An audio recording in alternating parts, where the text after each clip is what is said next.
మానవులను రక్షించుటకే ఆయన ఈ లోకానికి వచ్చాడు. మనం ఆయన నమ్ముకుంటేనే మన స్వర్గానికి చేరతాం. ఈ భూమి మనకి శాశ్వతం కాదు, మన కుటుంబం శాశ్వతం కాదు, మన ఊరు శాశ్వతం కాదు. మనము చనిపోయిన రోజున మన భార్య మనతో పాటు రాదు, మన భర్త మనతో పాటు రాడు, మన పిల్లలు మనతో పాటు రారు, మన బంధువులు మనతో పాటు రారు, మన స్నేహితులు మనతో పాటు రారు, మన ఆస్తులన్నీ ఏవి మనతో పాటు రావు. చివరికి మనం వేసుకున్న బట్టలు కూడా రావు. అయ్యా తండ్రి అయిన అబ్రహాము, నేను ఈ పాతాళంలో యాతన పడలేకపోతున్నాను తండ్రి. ఆ దరిద్రుడు నా దగ్గర ఎంగిలి మెతుకులు తినేవాడు, వాడేమో నీ దగ్గరికి చేరాడు.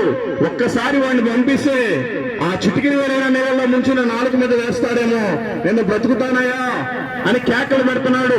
ఇక్కడ ఉన్నప్పుడు అన్ని మర్చిపోయి అక్కడికి వెళ్ళిపోయిన తర్వాత కేకలు పెడితే ఏం ఉపయోగం లేదు.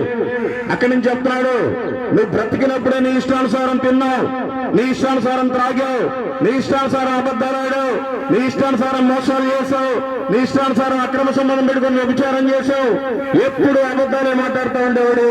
నీ బ్రతుకు అక్కడే, నీకు అదే కరెక్ట్ అని చెప్పాడు. అప్పుడు సరేనయ్యా, నేనంటే ఇక్కడ యాత్ర పడుతున్నాను కానీ నాకు 5 సహోదరులు ఉన్నారు, వారినైనా దేవుడికి నడిపించాలి అంటే ఒక్కసారి ఆ దరిద్రుడైన లాజర్ని భూమి మీదకి పంపించు అంటే కుదరదు.